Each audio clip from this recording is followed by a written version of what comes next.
welcome to another edition of the Daily Cat. Amanda Todd tragedy.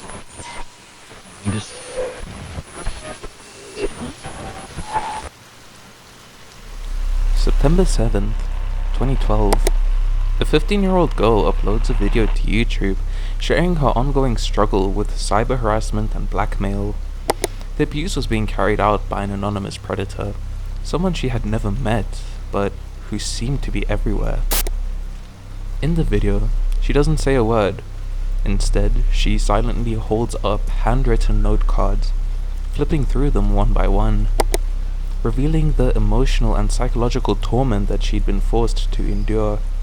It's quiet, yet ironically it feels like an attempt to be heard. Just over a month later, that very same teen would be found dead. A direct result of the same harassment she warned us about. Her story would become one of the most devastating and unforgettable tragedies in YouTube history.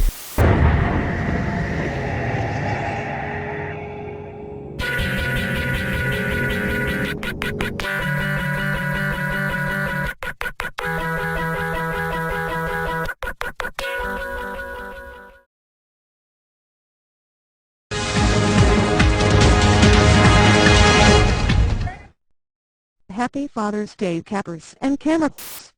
Welcome to the week in review of the Daily Capper.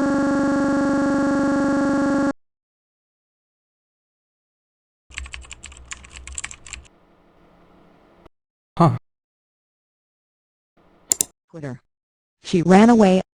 Other sources have said she committed suicide. Wherever she is now, we won't remember next week.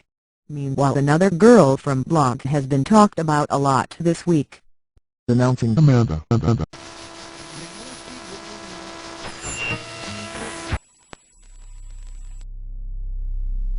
This story begins with a girl named Amanda Todd. Amanda loved music, regularly posting music covers on her channel. Amanda surfed the internet in its early days. Back then, because of general ignorance, the internet was severely unmoderated. One of the worst examples of this was a site called Blog TV. Amanda would innocently start live streams on this site, and it was during one of those live streams that she was pushed to camera. It was a decision that she regretted not only in the moment, but for the rest of her life. Because a man going by the alias of Tyler Boo was in that chat. He took a screenshot. Later, he messaged her with the screenshot as his profile picture, demanding that she do it again or he would show everyone that she knew. Even after Amanda had complied with the man out of just fear, he showed everyone in her life anyway. She was bullied, even physically assaulted. She changed schools multiple times, but somehow this man would always find where she went next and show everyone there too. Eventually, this unfortunately led Amanda to post the video I mentioned earlier, and on October 10th, 2012, barely a month later, Amanda would take her own life. This case would send ripples through the internet, some of which are still being felt to this day. But the deeper people looked, the more it became clear. There was more to the story. Something darker. Questions started surfacing. Who was this man really? How did he keep finding her? And why did it seem like Amanda wasn't the only victim? Those questions started getting answers when a YouTube channel called The Daily Capper entered the spotlight. A strange, unsettling channel that seemed to know a little too much about Amanda's case, and many others like it. And as investigators dug deeper, one thing became disturbingly clear. They had found the people responsible.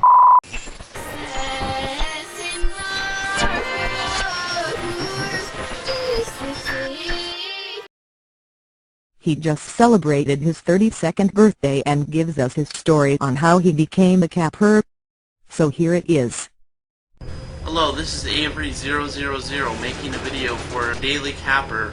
This is my story of how I became a capper. In 2006, I found myself on a video chat site, and I began capping what was at the time.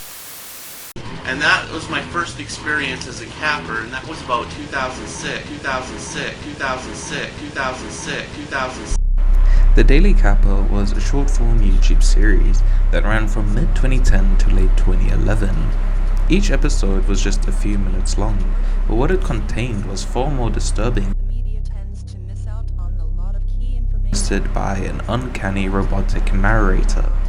Text-to-speech voice superimposed over stolen visuals from the children's show Crashbox. And now, Distraction News with your anchor person, Dora Smarmy. Good evening, I'm Dora Smarmy and welcome to Distraction News, where we give you the news and then ask you 5 questions about what we've just reported. On the surface it looked bizarre, but once you listened to what the voice was actually saying, the true horror set in. Each episode acted as a twisted, weekly news report from inside the capping community, openly recapping recent events, naming victims, many of who were minors, and celebrating what it called epic wins, a term used to describe successful captures or blackmail cases. Far from condemning these acts, the show treated them as accomplishments, documenting them with chilling casualness. Names, ages, and platforms were mentioned like stats in a highlight reel. It didn't hide.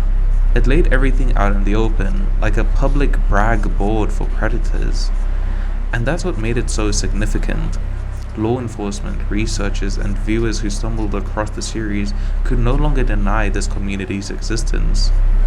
The Daily Capper unintentionally served as evidence, a grotesque time capsule that exposed not only the victims, but also the predators, the culture, and terrifying scale of what was happening.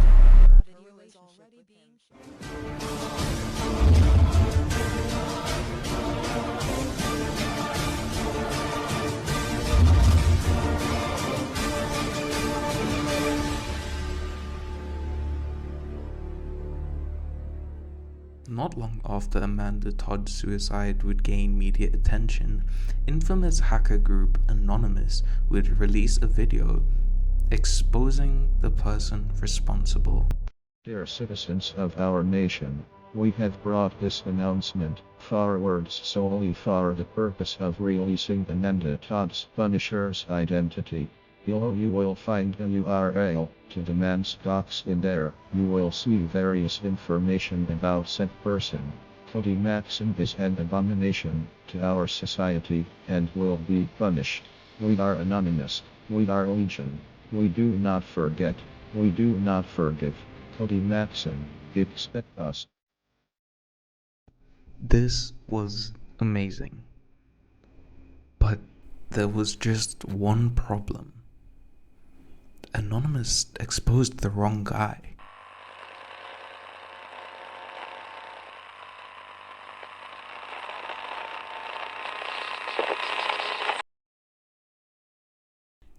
Cody Maxson, or known online as Cody1206, was linked to this community and even won a Blackmailer of the Year award from the Daily Capper for extorting a girl named Peyton. Cody1206, famous for his blackmail with Peyton, streaming her videos on Blog TV and Tiny Chat, and threatening her in public.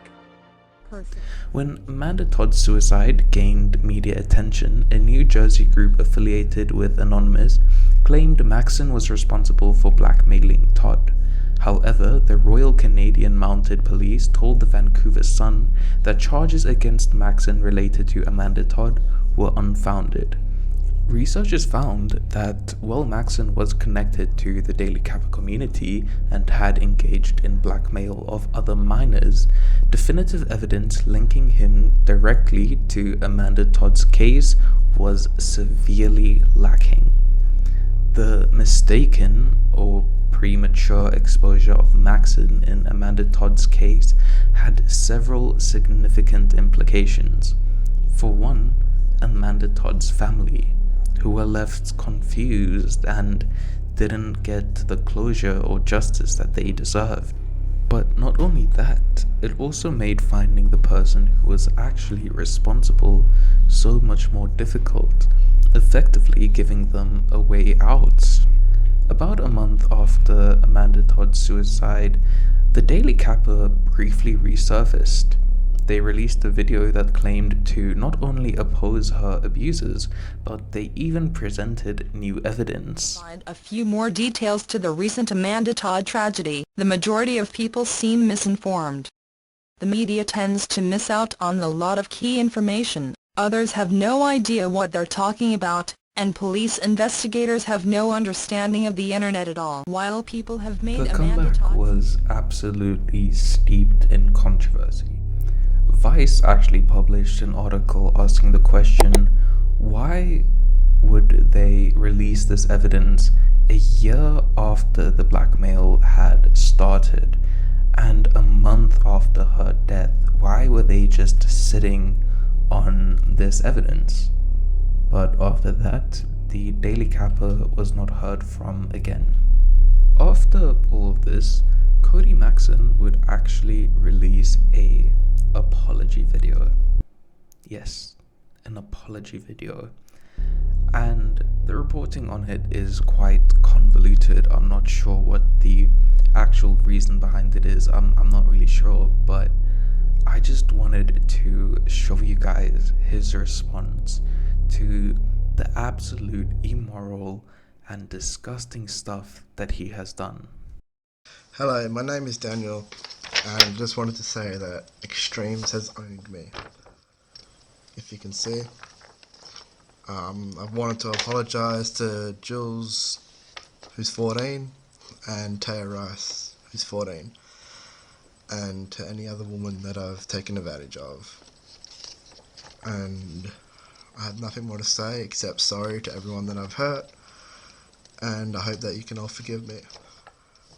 I'm sorry, guys. Absolutely vile. At the end of the video, it almost looks like he's trying to force himself to cry, but he just can't get the tears out, so he just abruptly ends the video. It's so just crazy to see. The story of the Daily Capper is one of unchecked power, anonymity, and the dark corners of the internet, thriving while the world looked away. And while some individuals were exposed or arrested, the truth is the consequences were not enough. The damage had already been done. Lives were shattered, and yet many of the predators behind the screen simply disappeared, only to re-emerge under new names on new platforms.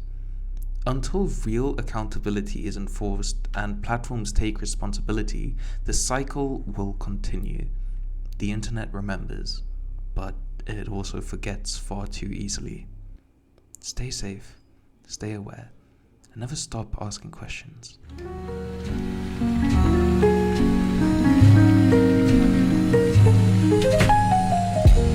Lonely roads and open skies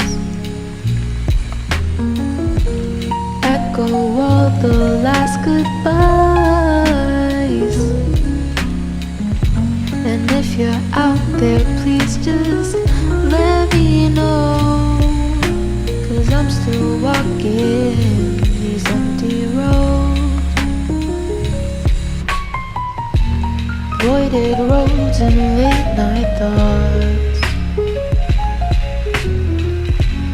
Love like ours gets easily lost.